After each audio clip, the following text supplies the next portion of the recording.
This live stream brought to you by the Excelsior Citizen and these generous sponsors. Since 1974, Chuck Anderson Ford has proudly served the community's automotive needs. From new and pre-owned vehicles to parts and service, they've been there in the past and they'll be there in the future. Visit Chuck Anderson Ford today. Does shelter insurance cover shiny red cars? Yeah. What about purple vans? Also, yes. Monster trucks? What's going on, son? From shiny red cars to purple minivans, you can count on Shelter's local agents to help you protect what matters most. Our Excelsior Springs Hospital, where better care is right in your backyard.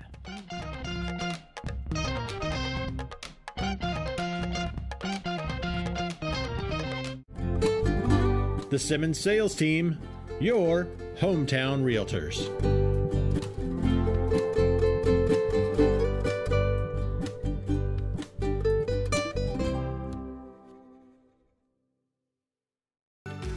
Whether we're talking about our dedication to preventing and restoring power outages, our pursuit of safety, or providing the best member experience possible, we are relentless in serving our communities.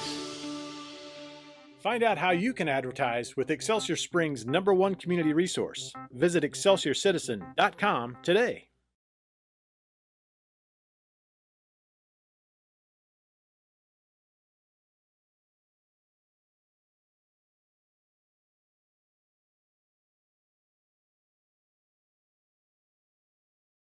And I'd like to thank our hosts for this evening, the Excelsior Citizen, for putting on this event and for live streaming tonight. To the co-op of Excelsior Springs. We're at a great location here, which is at the Methodist Church up here on Highway 69. So I want to thank them for hosting and allowing us to be here this evening. Tonight's forum gives Excelsior Springs residents a chance to hear directly from our candidates seeking election for City Council. With 2 seats up for grabs, tonight's discussion will focus on issues shaping the city's future, including housing, infrastructure, economic development and growth, transparency, and long-term planning. To help our conversation keep moving and allow time for a large range of topics, the candidates' responses to each question will be limited to 2 minutes. Following the forum, there will also be a time for candidates to mingle with audience members and to answer individual questions. We've got our 3 candidates here this evening. With me right here is Joshua Nunez, running for City Council. We have Sonia Morgan with us tonight, and we have Reggie St. John with us. So let me see, who's our timekeeper? You're our timekeeper? Okay. All right. So we'll go on and jump right into some questions, and we'll start with introductions. So, Joshua, we'll start with you. Why are you seeking a seat on the City Council at this time? What perspective would you bring to this role, and what makes you unique from the other candidates? Yeah, my name is Joshua Nunez. I'm seeking to run because I have a young family. They're sitting here in the front row, and I've seen the direction that Excelsior is going in. I think it's pretty decent, actually. And I've been interested in politics for a while. I'm a Christian guy, a conservative fellow, and just thinking about the things that are going on in town and kind of where I'd like to see it go, I think I could play a small part in seeing that happen. So with my wife's consent, obviously, I've decided to make a run. And as a young family with young kids, I think it gives me a perspective that may be a little bit different than maybe some of the people that have gone before me. You know, I'm living through what it's like to live in an economy that can be difficult to navigate. We're a single income home, so navigating that with one budget, you know, with one full-time worker, right? My wife is a stay-at-home mom, and so just seeing these challenges, I think that I can bring things to the table that some other members of the council might not think about in the same way. So, very good. Thank you. Sonia? Yes, I'm Sonia Morgan. I've been a resident of Excelsior Springs my entire adult life. I have a daughter, Courtney Cole, and a son, Joseph Morgan, with my husband, Kevin Morgan, whom I married. He's a lifelong resident of Excelsior Springs. And my kids were born at Excelsior Springs Hospital. We're home people. You know, this is my community. I've been civically active on the Chamber of Commerce, the businesswomen, the Historic Preservation Commission, the Housing Authority, Thrive Housing Commission, and these are just all things that I love because they allow me to be with people. And this one thing about Excelsior Springs is that we are greater when we're together and we're all walking in the same direction. I started work with Thrive, teaching us how we can work all in the same direction, and it has been amazing. I spent 12 years on the council. There are a lot of projects that are dear to my heart, and I'd like to see those through. And so that's why I'm running for City Council. Reggie St. John, currently on the council. I'm a lifer. Born in Excelsior Springs Hospital, went through the school system in Excelsior Springs. So a little bit of a background there on what the city is like, what it has been, and what it is now, and what it can become. One of the things I think I bring to the council that's a little bit unique is a career that was involved in pre-engineered metal buildings, and we serviced primarily non-residential construction, and the last 20 years of my 41 years was in the government services portion of the business. So I bring a unique perspective from that standpoint of understanding materials, some construction methods, and costs that go with that, because that was one of the things I was responsible for was, are we making money on this thing or not from a material standpoint? Now, I had the opportunity to work with construction project managers. It was their job to oversee the whole project. But I got to work on a lot of different projects and a lot of various things. And this city is the same way. It's a lot of different things going on at once. And it's been a real learning experience the first 3 years. And I'd like to finish up a couple of things. There's some projects that are just now starting to get off the ground. I'd like to see those things at least be partially done before I finish up another 3. Okay, thank you.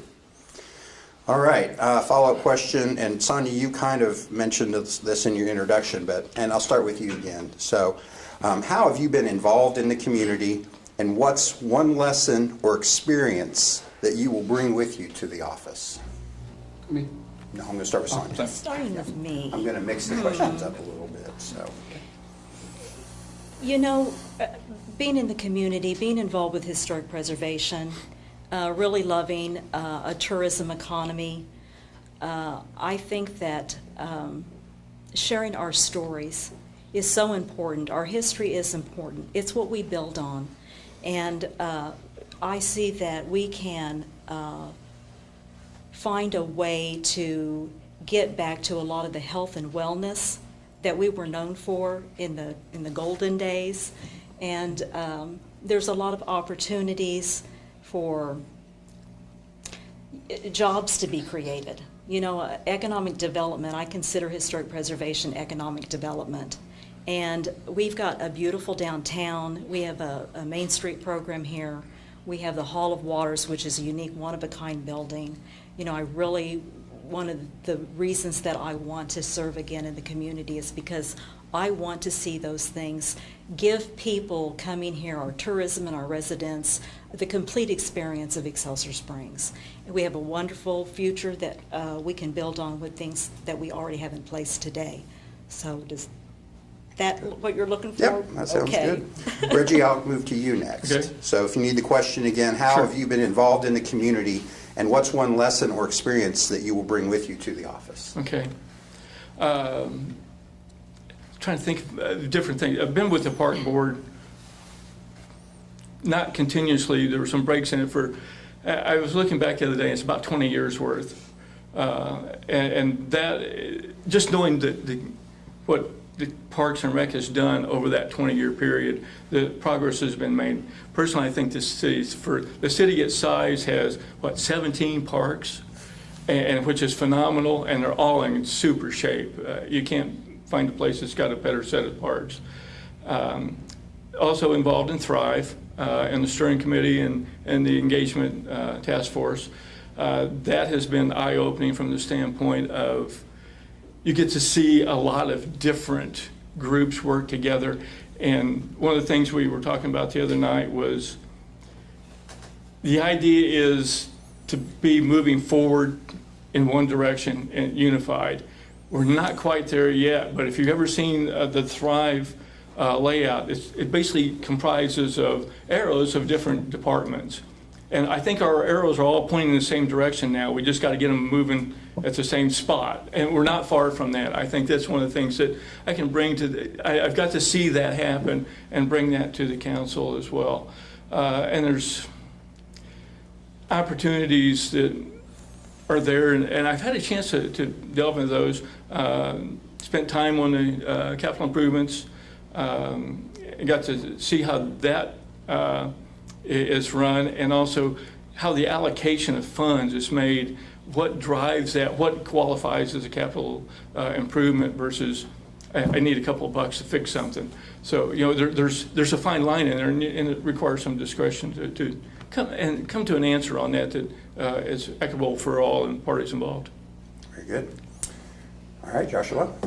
Can we read the question again? Sure. You're good. Okay. So, how have you been involved in the community, and what's one lesson or experience that you will bring with you to the office? Okay. Yeah. So currently I serve on the board of Voices Outreach Ministries, and we're involved in teaching Financial Peace University, an evangelism class here and there. And then at Waterfest, we're actively sharing the gospel and reaching the lost with the gospel of Jesus Christ. Christian gospel of Jesus Christ, that is. But I will say, I grew up pretty poor, actually, in Majestic Hills Trailer Park, and didn't know where food was going to come from, didn't know where water was going to come from sometimes. And so I think what I bring also is an understanding of what it is to come from a really poor, broken family. And kind of coming up out of that, it's helped me see, like, okay, a lot of the reason why my family faced poverty, and still some of my family is in poverty, is because of a lack of knowledge, right? A lack of understanding on how to do finances. The belief that one can move beyond what they've been given. And so I think I can bring a perspective that says we don't need to rely on the government for these things, but we can teach people to empower themselves to be able to move beyond the government and be responsible for their own destinies. So I'm hoping that if I get in, I can push stuff that says, hey, people, you have the power. We're going to step back and not helicopter parent you and let you live your lives as you see fit. And we're going to step in for the essentials and help with police and fire and the basic things, and then give more power and more money back into the pockets of the individual. Okay, very good. Reggie, you're currently on the council, so I will start with you with this next question. And with everything in Excelsior Springs, all the things happening in the city government right now, what would you say is the biggest challenge that Excelsior Springs is facing at the moment? I can only pick one?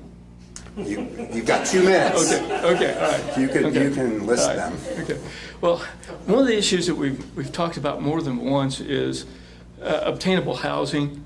There's a shortage of units that are available, because I've had a conversation with family members that are currently living outside of Excelsior, want to move back to Excelsior Springs, and they can't find a spot. And in my mind, that's one of the things we've got to get a handle on is find developers. And that's happening. Don't get me wrong. There's some of this going on already. You just haven't seen the fruits of those efforts yet. But there's folks that are willing to come in and start that construction process so that there will be some more housing units available. And the other side of that is, to support those housing units, our infrastructure needs to be up to speed. And that is, because it's hidden and you don't see it, it's not real sexy when you go in and do that work. And the other side of that is, when you do that work, you're usually causing some heartache because your road now is tore up. And there's nothing gets somebody excited than having to not be able to drive into their driveway. So I get that and been there. So those are kind of the two off the top. And then how do we do all those things? How do we promote building? And we've got some projects that are available, or not projects, but programs. The 353 program that allows tax abatement. That has stimulated a lot of redevelopment in the downtown area that may not have occurred before. And so we need to look at some of those kind of things as well, what kind of incentives are available, and be very judicious in our tax. Okay, very good. Joshua, I'll go to you next. So from your perspective, what do you see as Excelsior's largest challenge? Yeah, I think part of it is the unstable growth piece of it. Again, as a young couple and with friends, I don't even know how many friends that I have that actually stayed in Excelsior and didn't leave for whatever reason. But when looking at housing, we have a lot of elderly housing, right, which is necessary. Okay, the boomers really boomed. And then we have a lot of low-income housing, right? But it's hard to find affordable housing for the average young couple to move into. And I think part of the cause of that is over-regulation. So I'd like to see some of these regulation things kind of go away, because if I've got to build a set of stairs and like, oh, well, now you need cement under that, or there's other things that go into it. Now the construction costs go up because the city's mandating, hey, you have to do all these things, not only to comply with. I think we can make things safe without requiring so much regulation that it now prices me out of being able to build that house or buy an affordable home. Because if all these houses cost $250,000 or more, my wife and I on single income, we're not buying that, right? I'm living in the downtown house that needs work and that gets complaints from the city all the time, right? So, it's when I live on the Dave Ramsey plan, which says I don't want to rely on government, I don't want to rely on debt, then I have to figure out a way to do it myself. And if the city makes that harder, now it becomes harder to put food on my table because I'm concerned about the things that need to get done before I get in trouble. So I think cutting back on regulation, looking for private developers that can build affordable homes for the individual, I think that's going to go a long way to actually making housing a reality without people being reliant on the government for that to happen. Okay, thank you. Yep. Sonia. Yes, everybody's mentioning housing. I would like to comment that we have made a lot of great progress to create new housing in Excelsior Springs. And as far as the regulations, there are certain reasons why regulations have to be there in public safety issues. But they have plans now, our planning department does, lots that are available in the community, plans that you can come in, they're pre-approved, and they will help you streamline the process for more affordable housing to be creative. So they're working on that. Some of the things that I think that are challenging today for residents are healthcare costs. We have a hospital here. It's a wonderful hospital. We have an emergency room. We have a swing bed program for people who need to do rehab. We need to keep our hospital here and open. We've seen a lot of closings at the hospital, lost the home health. We had a nursing home at one time. I want to see a hospital that's strong, close to home. We're a rural community. There are a lot of rural people who depend on us. It's another 30 minutes to the city to find care whenever they're needing hospital care. So some of the concerns I have is the money that's been cut, and how do we strengthen and keep that alive in our community? What does that look like? I know that there are going to be some monies made available. I know our hospital is chasing those funds, but it's still a concern of mine. Another concern of mine is public safety. I mean, public safety is really number one, keeping residents safe in their homes, keeping tourists safe whenever they come here. We have a situation of trying to keep police and firefighters and EMTs. There are very competitive rates out there. These people are being sought by other communities around us, and we're training them up here, but then they leave for jobs outside of the community. I'd like to be able to look at that compensation, those benefits that those people receive, to make sure that we can retain people here and do it in a fiscal responsible manner. Very good, thank you. There has been there's been a lot of discussion on housing. That is definitely one of the issues. The term affordable housing often comes up, and that's used quite a bit in our conversations. How would you define affordable housing, and is that different from attainable housing? And Joshua, I'll start with you. Yeah. I think the way that I look at affordable housing is if I can reasonably save up the 10 to 20% down, right? So if I'm looking at a house that is $150,000, let's say, okay, that'd be $15,000 to $30,000 for a down payment, right? So It's a little high, but that's probably doable, especially with the couple just starting out. They can get into that house probably relatively easily, right? Maybe they can do a special loan and maybe get that down payment down lower. But obviously, the more you pay, you can do away with PMI, right? Private mortgage insurance, whole other thing right there, right?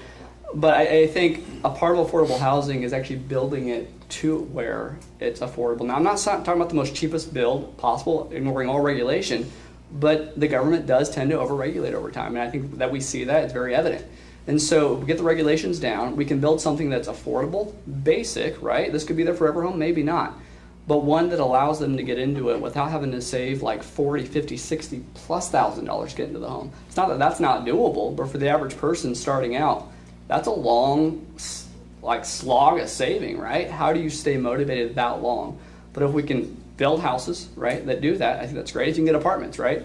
Apartments that aren't overpriced. Because if I'm going to pay for something I'm never going to own, I don't want to pay that much, especially if my goal is home ownership.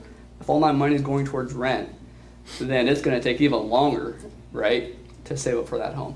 So I think affordable and sustainable kind of go hand in hand. If I make it affordable, then I think it can become sustainable over time for people to get houses, stay in houses, and then be able to afford to actually improve on those homes because their mortgages are so through the roof now that they can't afford many extra things like maintenance, right? The city has deferred maintenance. If the city has deferred maintenance, imagine how much more so the individuals. Sonia? Yes. Can you just say that one more time? Okay. There's been a lot of conversation about affordable housing. Mm-hmm. So how do you find affordable housing, and is that different from attainable housing? Affordable housing and attainable housing are different. And normally when we speak about affordable housing, we talk about a government subsidized program is affordable housing. And that would be for people who qualify for that program. Normally that's people who make less than 60 area market interest are qualified for that. Attainable housing normally is about middle-income people trying to find housing, and they're looking at something that is going to be from the private sector. It's not going to be government subsidized. And I think that's what we have a hard time with here is trying to bump up and get our attainable housing. It's also called workforce housing. So it's for a category that's probably 80 to 120, 130 % of that area market rate, interest rate. And those are the people who are your police officers. They're the people who teach your children in school. They're the workers in the community that are looking for this housing. So that's the difference between affordable housing and attainable housing.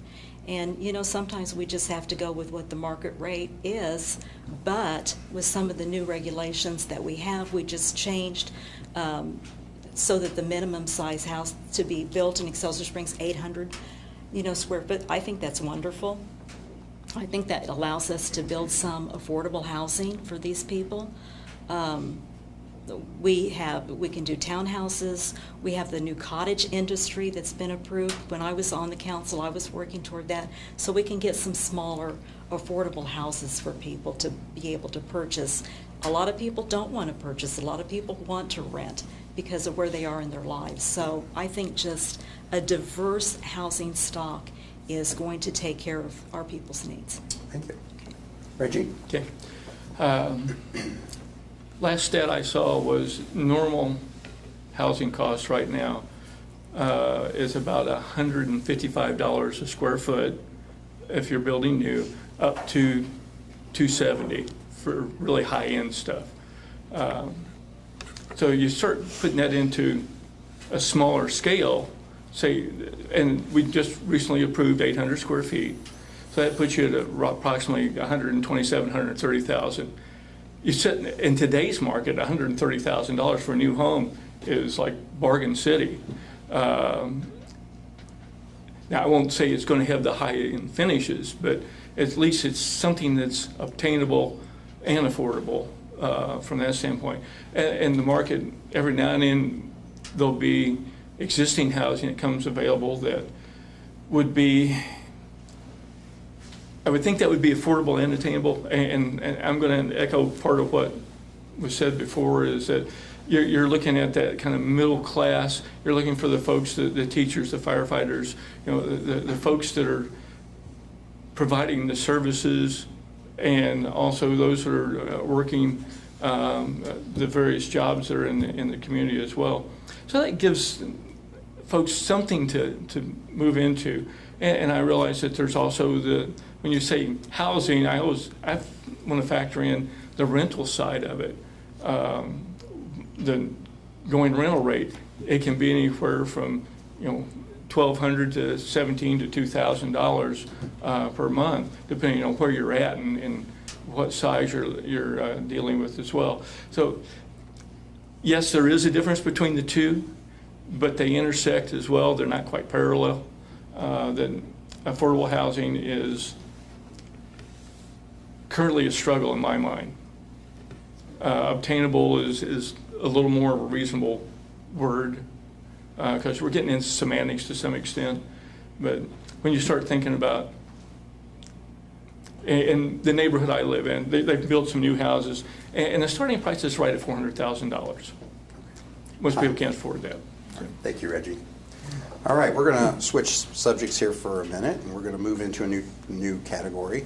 In February of this year, the Planning and Zoning Commission approved the city's new comprehensive plan, Embrace the Current, a Community Rising. Reggie, I'll start with you on this one. What do you believe is the City Council's role in implementing that plan? Okay. That's going to be wide range from the standpoint that the City Council will oversee the application of the plan. From a standpoint of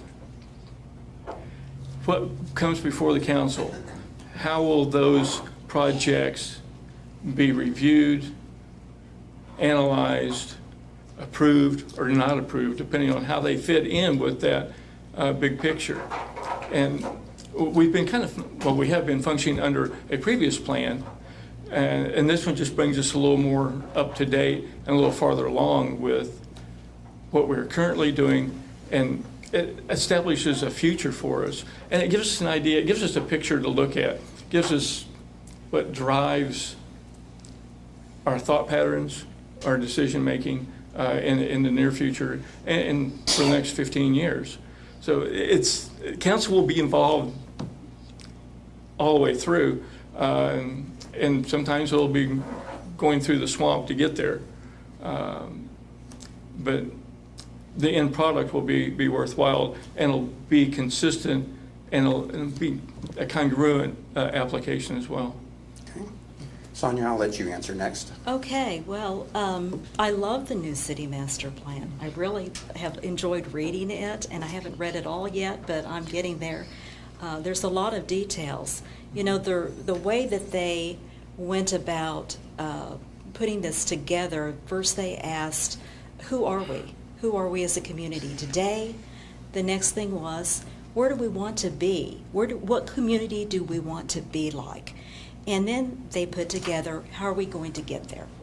And so the plan, in the back of it, it has strategies, it has how to implement the plan, and it gives direction for all of the different staff, council, boards and commissions, residents, whoever wants to participate in the development of this plan for our community. It's laid out how you can participate. So there are many opportunities at all levels for the council. Some of these are going to be policies that will have to be approved by the council. A lot of this is going to be the staff work. They bring those policies to us, and it enables us to have a good working relationship. We have a new city manager. I'm thrilled. I'm so proud of Melinda. She's done a lot of good work here. She has a great staff, and I've enjoyed working with this staff. So I think that the council's going to be involved in just everything across the board, because we want to be involved. It's why we serve, so that we can be there to help further our community in its growth and make this a wonderful life for all of us to live. Thank you. Joshua. Repeat the question again, please. Yeah, sure. Planning and Zoning Commission approved the city's new comprehensive plan, Embrace the Current, a Community Rising. What do you believe is the city council's role in implementing this plan? Yeah, I think it's great to have a plan. I think it's important, right? We need to have goals, right? 5-year goals, long-term, short-term, all those things. But I think the city council also needs to look at and make sure that we're doing things with not only the budget in mind, but the people in mind, right? Is what we're doing lending towards essential services, or are we trying to do things that might be outside the scope of government, right? We want it to be a good community. We want the people to do well. So I think our plans need to be oriented towards things that cause people to be able to do things well, right? The poor, the rich alike, to cause them to be motivated towards steering their own ship, right? I think the city is important for providing a place for people to do that safely, to do it well, and we should obviously encourage them if it be our ability to do those things. But really, they need the services, the infrastructure, the streets, right? The police, the fire, and other services like that to make sure that they can do that. So I think the plan's important. I think it's good to have it in place. I think the city council is going to be looking at that, obviously, like Reggie said and Sonia said, be a part of the discussion and approval of policy and things like that. But ultimately, it may need to be adjusted. You know, if those things can be adjusted, I think it should be to reflect the role of government, but also make a distinction between the roles of the people and allow them to do what they do. And the government does what it does, and we kind of stay off of each other's borders, if you will, right? We create like a distinction, so it's not so gray as, oh, the government, are they overseeing all of this? Well, what are the people supposed to do, right? Let's let the people do what they do and the government do what it does. And I think that's a good plan for how the government could and should operate. Okay. And along that line of thought, with growth comes annexation and that sort of thing. So what principles should guide future annexation and growth decisions moving forward, especially in light of what's happening in Mosby currently? And Joshua, I'll let you answer first. Yeah, it's a good question. I think with annexation, property rights have to be at the forefront of how we look at that, right? So I have an extra lot on my land, right, in my backyard, and I had a guy reach out and want to buy it, right? So let's say I say, yeah, I'll go through with the deal, I'll sell it to you for whatever amount. And the city steps in and says, hey, Josh, we also like your lot. We're not going to let you sell it. Instead, we'll just take it and we'll use it how we see fit. I'm like, well, I was going to make some money on that. It was my land, I thought, so shouldn't I be able to use it as I see fit? So I think with annexation, the concern is, should we be doing that, and what gives us the right to do it? So I know we voted on it. I know it's in court right now. We're spending a lot of money going through that, so that's taxing the budget. The other concern I have is, I think it was understood that this land is actually costing the city more money, potentially not actually helping us make money. So it could be hurting us, and not to mention the people involved in the annex. What do they think about it, right? And when I drive around town, I see a lot of buildings that either run by the city or others that aren't in use, and also a lot of empty lots. So my question is, why are we annexing when it seems like we actually have quite a bit of stuff that we can already use? Is there really a need to do that right now? Because from my perspective, I don't really think there is or was. Maybe some way down the road there could be something, but I think it would have to be a really rare instance for that to be necessary. Reggie, I'll let you speak next on this. Okay. All right. Some of the guiding principles were, where is the activity currently at? And a review of our building permits over the last 8 years showed that the bulk of those were on the west side of town, which was towards that area to be annexed. And this kind of goes back to that planning ahead, being long-term vision of 25, 30, 40 years. Having that land as part of Excelsior Springs, as we can bring forth governance, services, because currently and talking about that very specific place, it's served from a law enforcement standpoint by the county. Well, if it was part of Excelsior Springs, we're right here, where county may be delayed in responding. But the more important thing in my mind is long term. Where are we going to be 20 years from now? I may not be here, but there's going to be somebody. And that we need to be ready for that and be able to provide for the expansion of the town. And the other side of it too is other cities around us are expanding as well, and we're going to become landlocked at some point, and maybe not that far into the future. So we want to be ready for that as well, and have areas for expansion to occur, areas where we can move our businesses, housing, whatever the case may be, into those locations as well, and also be able to provide for them. Okay, thank you. Sonia. Okay. Well, I think I heard a little bit of maybe what's condemnation as opposed to annexation. Those are two separate things.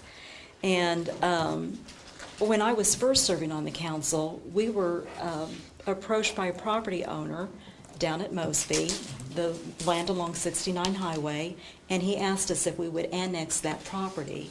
And we wanted to do that. We decided that that was a good thing to do. We ran water and sewer to it because we saw that as a place where we could do some industrial development.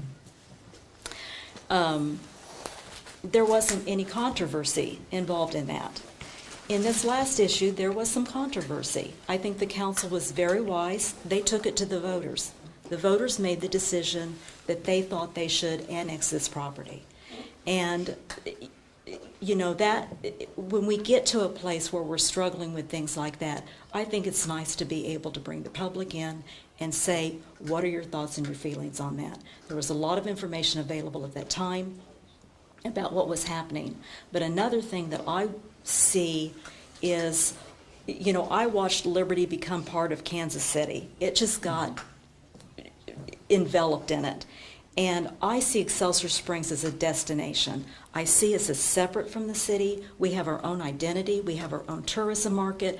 It's a way to protect our boundaries, to make sure that we can stay this right-sized community that we want to be. And so that's why we do annexation also. Yes, we're going to offer services to new people. We're going to see new growth in that area. That eventually is going to have a financial impact on us in a positive manner. And those people are already involved in our community. So they're our neighbors and our friends already. And some of them, you know, said, we would like to be part of your community. So I think it was the right decision. Annexation on any level, I think that it takes a lot of thought and planning and reaching out to the public and getting some feedback from them on their thoughts too. So that's my answer. Thank you, Sonia. And you know, there was some discussion of this. Joshua brought this up too, talking about some vacant and underused properties. So Sonia, I'll send this next question and I'll let you start with this. What role should the city play in bringing vacant and underused historic buildings and properties back into productive use? Well, we're playing a great role because we have an active Historic Preservation Commission here, and we're a certified local government. And a certified local government is a partnership with the state. And so we have a lot of training that's available to us. We have a lot of grants that are available to us. And so we can use some of that to help property owners with their buildings, the historic preservation tax credits. They've been used on the Mooks building downtown. That was a commercial, two-story commercial building. The main floor was commercial and the upstairs were apartments. We used it in, well, the Elms Hotel has used it. And the little fourplex across from the police station used historic preservation tax credits. So there are things that are available for people to get these properties back in shape. And we have our Downtown Excelsior Partnership, DEP. They are partners with us in economic development for downtown, the historic properties. We've got a lot of great buildings, and I know they're in sad condition now, but I think a lot of these can be vibrant buildings. I'd like to see commercial on the first spaces, some of the housing on the top floors. It works great for our tourism economy. I worked to get the 353 in place I went to Liberty. I met with their economic development director there. When I was still on the Historic Commission, I was looking at that as a way to help fund not only these vacant buildings, but to help the property owners, help people in the historic neighborhoods to be able to make repairs to their homes and stay in their homes, because we want people to be able to stay in their homes as long as they can. Okay.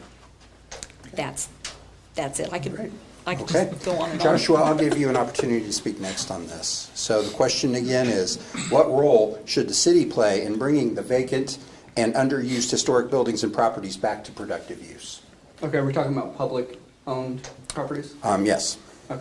Yeah, I think with public-owned properties, right, versus private owners, I think the government can play a role in that. I think one question I would have is, for the buildings that are really old and have been sitting vacant for a really long time, I would wonder why hasn't the city sold those off yet and allowed somebody else to come in, a private developer, somebody else come in and develop them, right? Because if it's not on our budget, and granted, we can get some grants and things like that potentially. I'm not saying that's totally out of the question, but there are a lot of buildings in Excelsior that are in really bad shape. I'm not sure if the city can take on that task of bringing all these buildings back into use. I think it'd probably be much better serve the community and probably be a heck of a lot quicker to let some private individuals come in, purchase these buildings, they can get it up to code, do all those things, and it takes it off of the city budget and off of the taxpayer's dollar, right, to be able to get these things in operation.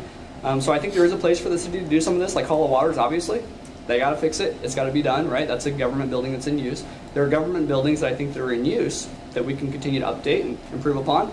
But I think those ones that are really far out there and need a lot of work, I think it's better for us to look at having somebody else take the burden of that, because to me that's actually kind of non-essential. It's not that we're going to destroy history.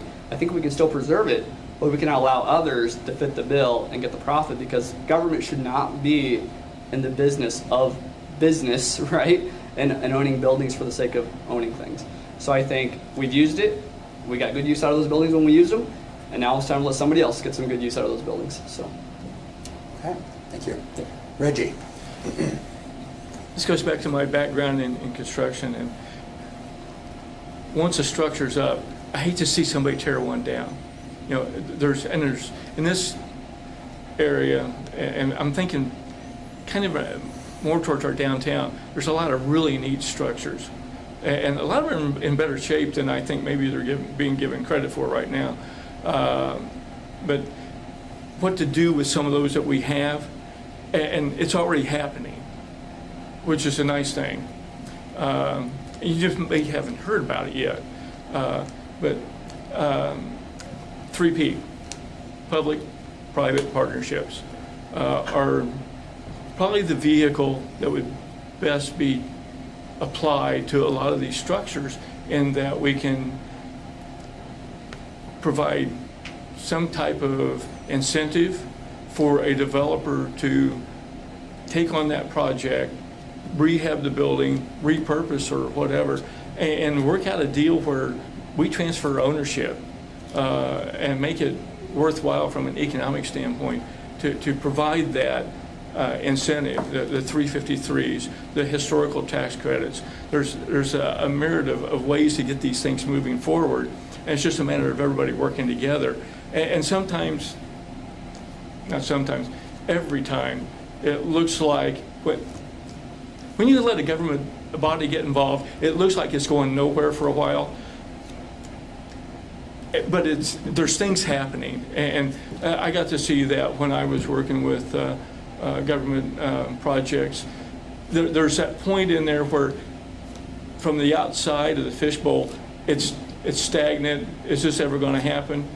And then all of a sudden you see groundbreaking, you see construction equipment move in. And so I think we're kind of into those situations right now. It's the duck on the water. There's a lot of churning underneath, but not a whole lot of movement on top. And we're at that point. The churning is there. Okay, thank you. All right, so now we're kind of touching on economic development a little bit. So what does responsible economic development look like to you? And what kinds of businesses, housing, or investment would you most like to see in Excelsior Springs? And Joshua, I'll let you start. Okay. I think economic development looks like letting businesses come in, not like making it hard, not creating barriers of entries through government to keep that from happening, right? We talked about affordable housing or sustainable housing. I think that's a part of it, because I think if you can get housing down, that's going to cause more people to want to come to town.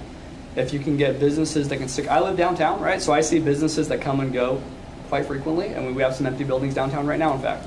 I think there's some empty buildings uptown as well. So it's creating an environment where businesses feel welcome to come. I'm not saying we're giving them so many incentives that now the taxpayer's feeling the burden of, well, we're going to give this guy such a huge break, and taxpayers, you're going to pay for it because we get the privilege of using their business in town now, right? At that point, I'd say, well, I'll just drive to Liberty and save my money and spend it there versus spend it here because I'm being taxed to have the privilege of spending my money at their location. So I think we got to do it in a way that says we're not going to give them a bunch of taxpayer dollars to bribe them to come to town, kind of, right? We're going to say, come to town, set up your business, and we'll ensure that we can create a community that brings in new members. It grows as a community, right? I think we've been in like 11,000, 12,000 population for the past, since 2007, basically, since I moved in. So affordable housing would help sustain the economy. Sustainable housing would do that. And then I think businesses would come and stay and not leave town if it was easier to get in. And then if population grew, and now you have people, customers, to support the economics of the town. So I think you need population growth, and then I think you need businesses that see the incentive of the people that come and buy their products. So I think you get that with population growth. Thank you. Reggie, I'll let you speak on this next. What does economic development look like to you? What kinds of businesses, housing, or investment would you most like to see in Excelsior Springs? Okay, currently, economic development would be anything that grows our economy, by definition. And one thing we haven't really talked about is our economy has shifted to some extent. Tourism is a large component of that now. And we need to make sure that we have a welcoming environment. One of the things that you hear is that small town feel, and we need to hang on to that one. And somebody in the room made the comment, it's Hallmark meets, I can't remember the exact, I blew it, sorry. But anyhow, we got that Hallmark feel, and we want to keep that and expand on that and exploit it to some extent, and use that as kind of a springboard for other types of development as well that would bring in light industry. We could use some of that. And then, as we talked about before, there's a housing issue here that we have to solve have people places to live that would be obtainable and affordable. I think we beat that one already, so we're done. But we need to be looking at multifaceted and really key in on that tourism and look at development of some light industrial or warehousing, whatever the case may be. Okay. Sonia? Yes, economic development. I want to see businesses here that offer goods and services that people are leaving our community now to go get elsewhere. Those are the things that we can concentrate on and know that there's a demand for it. And the Hall of Waters, a redevelopment of it for our tourism economy, I just think that is a good investment for us. Our downtown, what Main Street program is doing, what the Chamber of Commerce is doing on the west side, the partnerships is what I consider economic development, good economic development for our community. Building these strong partnerships, even into the county levels. It's, if we look at the manufacturing and things like that we don't have a lot of land for big manufacturing plants to come in, but we can do a smaller scale. With that, we're going to need some workforce housing if we're going to bring those people in to help build our economy, because they're going to need workers. And I think that a diversity in housing is how we're going to make all of those things work. And it's like Reggie said, those plans are already in place. They've been worked on. Redevelopment of historic buildings and all of those things, but really economic development is a partnership with everybody in the community. Thank you. Okay, so building on that, on economic development, it demands growth of our infrastructure. So we all know there's some issues with our infrastructure. So Excelsior Springs is currently balancing major infrastructure needs, and that includes some grant work for RAISE, the RAISE grant, other long-term improvements. How would you prioritize the infrastructure spending and communicate that progress to the public? And I'll start with you, Reggie. Okay. The RAISE grant within itself is, the workhorse there. And right now we have, and I hate to say this, but we've got an east side and a west side, and we might as well fess up to it and just acknowledge it. The RAISE grant will allow us to connect those two, which I believe is very important for us to move forward. And when we talk about economic development, and being unified is going to be one of those drivers. So if we can keep people moving back and forth between the two sides, I think that's going to be worthwhile all in itself. Not to mention the safety factor is going to be brought out by the RAISE grant as we put in sidewalks around our schools. We've got kids walking in the street, and that's not a good idea. So those kind of things are going to be very important. Then we have other smaller grants that are being applied in different areas. We've seen the Greenway project. If you haven't been down on Kennedy in North Main, it's worth the trip just to take a look at what that looks like, and that'll help with some of our flooding issues. And the next phase has already started. There's talks going on. Some work is being made in order to obtain some easements and right-of-ways to help even further the restriction of flow into downtown and the flooding problems that occur all the way through Excelsior Springs. And so we've got some of those kind of things going on as well. There's a sewer project that's I think been put forth, relining some sewers. That was a grant that was issued to us. We're looking at grants for some abatement of asbestos in some of those old buildings we've talked about that need to be rehabbed or removed. An R&R type of application. So there's being smart about how we apply for grants, how we use grants, and those applications will be very important in the very near future. Okay, thank you.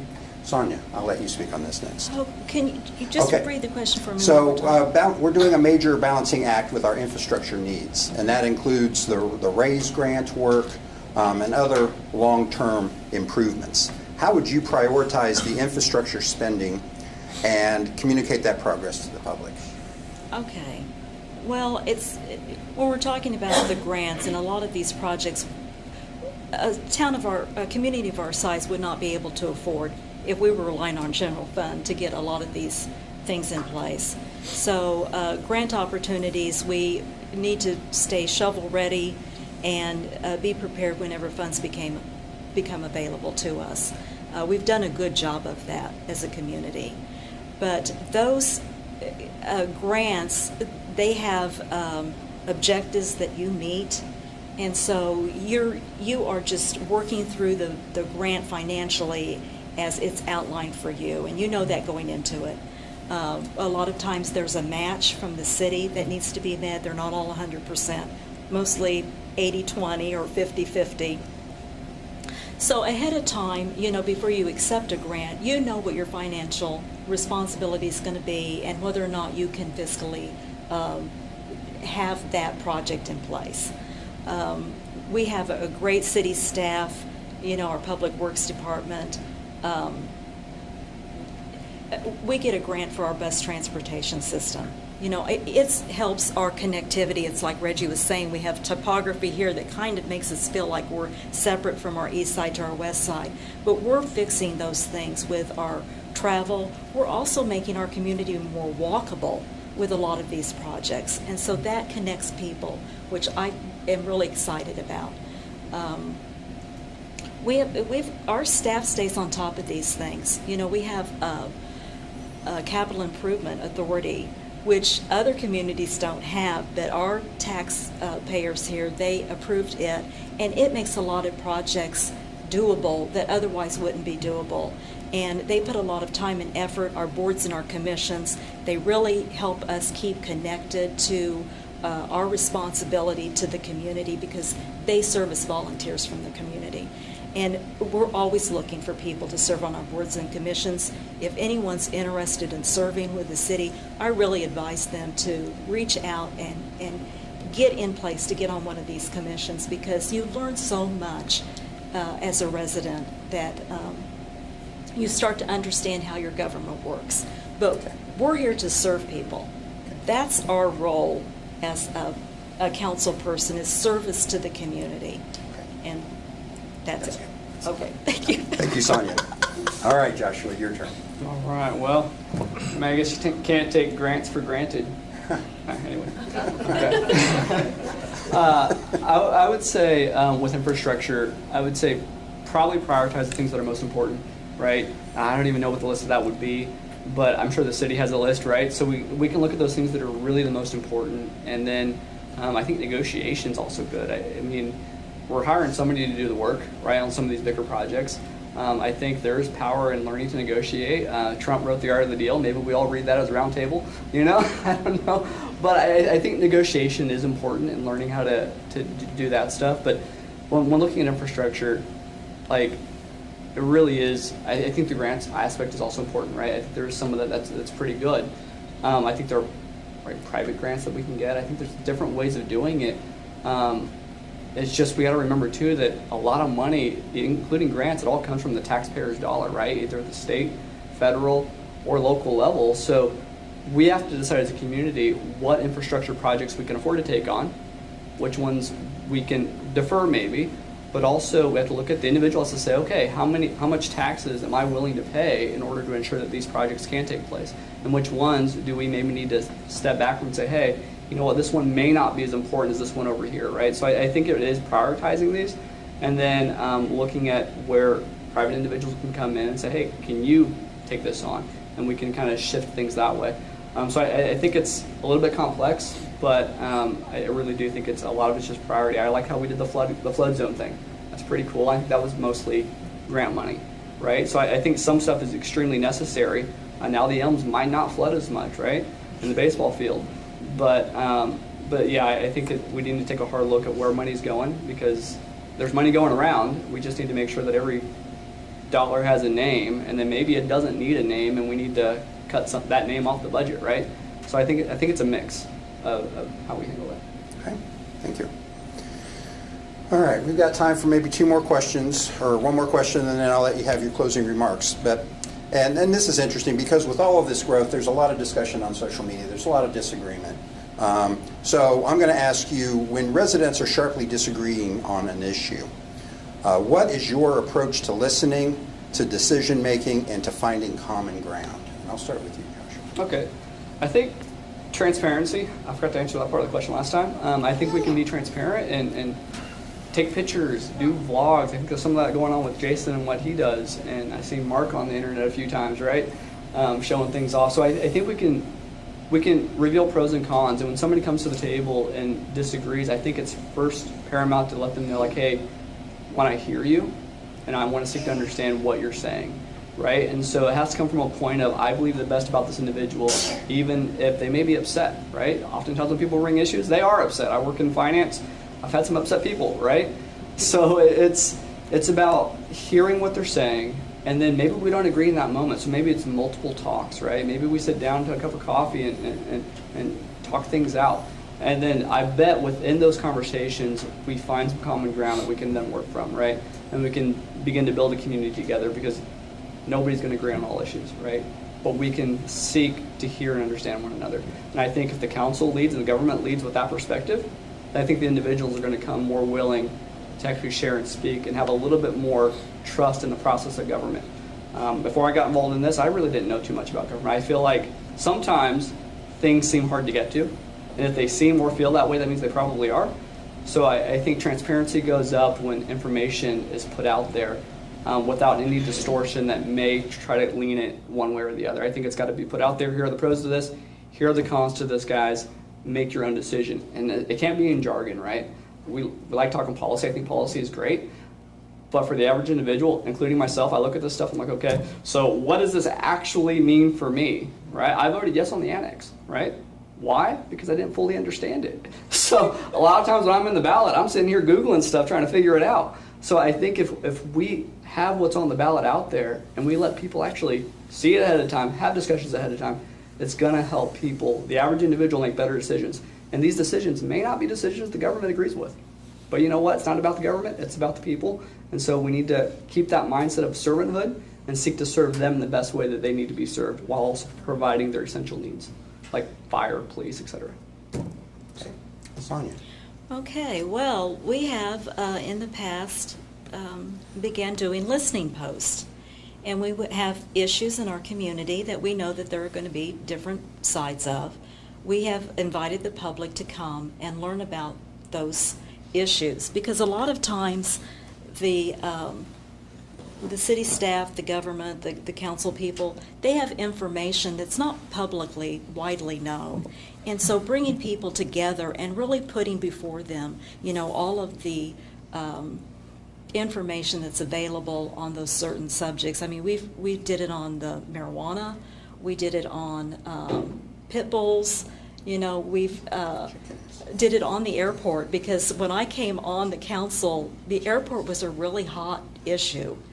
And it would have been better if we had been doing some of these things all along the way, you know, on issues in the community. Because you can bring groups of people together, and it's like Josh said, you can find commonality in what they want to see, and we can build on that. We build on the things where people do agree, because not everybody's going to agree, and not everybody's going to get what they're looking for at the end. But it's up to the council, it's up to the staff to set policy and move forward in the best possible manner for the largest amount of people in your community. And it's a way to get the pulse of the community. I think that we can ask for people to submit their comments to us. It's as simple as passing me in the grocery store. Sometimes I've had conversations with people who've had concerns, and how we react in that moment says a lot about who we are, and it helps to build trust in the council and in your community government, because we do want people to feel that we're trustworthy and transparent. It's really important to us having the kind of place we want to live, you know, where we're all neighbors and friends. And that's not always going to happen, but we can work on that. Okay. That's a choice we make. Okay, thank you. Reggie. When that question comes up, I've sat there, I'm sitting thinking backyard chickens. You know, yes. There was a lot of talk about that. There's a lot of people had different opinions about that. And we had listed, well, actually a couple of listing posts, if I remember correctly, and people gave their input on that. And for whatever reason, folks were very passionate about it, one side or the other. And what it came down to was getting down to the root of why people feel the way they feel. And by doing that, I think, in my mind, we came out with a pretty comprehensive plan on how to handle that and put forth the ordinance. That's just an example, but I think that it still occurs, since we're all individuals, we all have our own thought patterns, we all have our own feelings, and our backgrounds just kind of guide us to where we are and how we feel and think about things. And it's that communication and transparency, and as was mentioned before, sometimes there's information that's not readily available to the public for whatever reason, and sometimes, having been in a situation where I had to manage people, there's sometimes you can't say some things you would like to. But if you can at least kind of hint around about what that is and why that drives certain things, it maybe helps temper how somebody would feel about things, and try to be as transparent as possible. Sometimes some things have to be reserved on what you can and can't say. And I think we've all been there with one situation or another. And hit that common ground, as mentioned before, and come to a conclusion that may be a compromise between what Party A and Party B really wants, and comes out to the finish. Thank you. All right, thank you. All right, we're running just a little bit long on time, but I want to give everyone an opportunity to close. I want you to give a closing statement to the people here in the audience and the people online. And in your closing statement, I want you to, what is the one message that you want voters to remember as they decide who to support in the election on April 7th? Joshua, I'll start with you. All right. Well, this is my first election that I've ever ran for, and I would say, you know, I'm going to get in there. I'm a young guy. Like I said, I come with a different perspective than maybe some. I've come from poverty and worked up to what essentially is middle class, I guess. And it took a lot of work, right? And there's a lot of help along the way, right? Some of it was government help, some of it was individuals. I think a lot of charity in general. But I will say that I would choose life on my own, figuring it out, working for myself versus relying on government to take care of me. So I would say to the voter, do you want a community where the government's kind of trying to convince you that they can care for you best, or you want one that's going to say, hey, we're going to be here to take care of the essentials and allow you to determine what's best for you? So at the end of the day, I think you've got to vote whoever you feels best, whether it be Reggie, Sonia, or myself. There's 2 seats, so 2 of us will get it, 1 of us won't, right? But at the end of the day, I think ultimately what all of us have said, right, and everybody here and watching believes is that we love our community, we love the people in it, we want to see the best outcome, and that may look a little bit different for each one of us.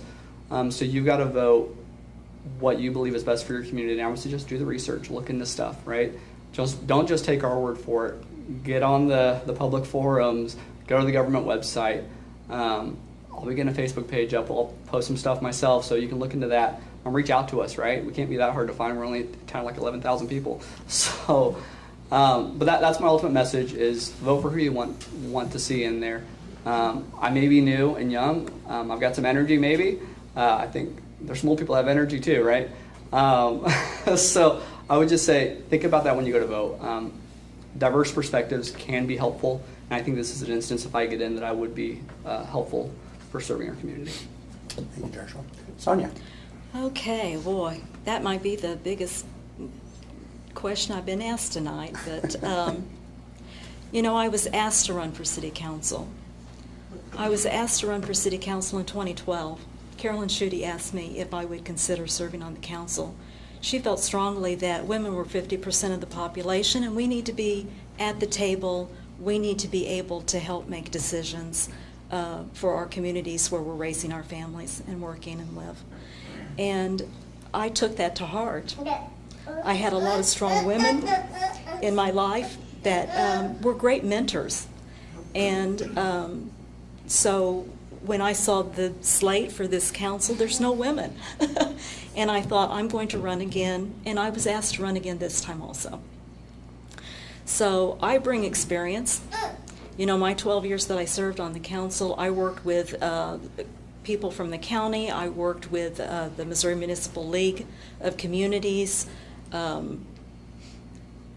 It helped to expand my knowledge of fiscal responsibility. I worked on budgets with our staff, and I've seen how people work in their neighborhoods. We have a great neighborhood program in Excelsior Springs. We're bringing a lot of new, innovative ideas and creativeness. You know, our fire department, they were creative. They built a training facility. Our police department built their own facility for target practice, and they're sharing that with other communities now. It's a way that they can be more fiscally responsible to themselves, their own departments. There's just so much innovation that we have at our fingertips today. But we still need experienced people who understand the nuances of government and can work their way through the challenges that we're going to have. And some of those challenges are going to just be taxes may be reduced in one area, and a burden's going to fall on us.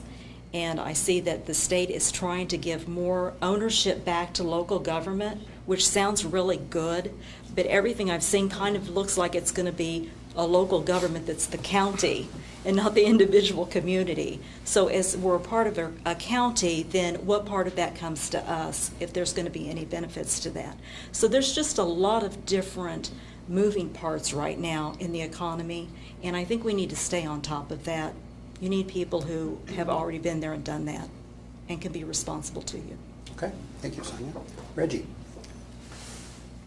Ultimately, I just encourage people to vote. You know, a lot of folks have made some very significant sacrifices for us to be able to do that in this country, and that's kind of message number one. I've had the opportunity to be on the council for the last 3 years, and I feel like we've made a lot of progress in that period of time. A lot of things have occurred because of some decisions made, and I think some of the things that council does is the catalyst for other. It's a domino, I guess, is what I'm looking for. That we make a decision that sets something into motion, that there's secondary benefit that's generated from that. And that's one of the things I would promise to do is to be there. I've probably drove the various department heads nuts asking questions, and because coming into this, I didn't know a lot of this, and I would, you know, I came out of an environment where if you don't know something, ask. Simple as that. Don't try to wing it on your own and make it up. Find out what the facts are and work off of the data that's available. And I felt like I've done that and try to do my research and my homework whenever we do have something going on. And I'm going to throw this out for what it's worth. This is kind of behind the scenes of baseball. A lot of times people think Monday nights you all just all agree and it's a good old boy yes network. That's not the case. What happens on Friday mornings when we get together for our work sessions is where we hammer a lot of that kind of stuff out. And it doesn't get seen in the public eye a whole lot. But it's where a lot of discussion occurs. So, and I want to continue to be able to involved in that, and I appreciate the folks that have been there, and I feel like we've made a lot of progress. Okay. All right, thank you. I want to conclude by thanking our three candidates for being here tonight, taking time out of your schedule. So Joshua, Sonia, and Reggie, thank you for being here. Thank you.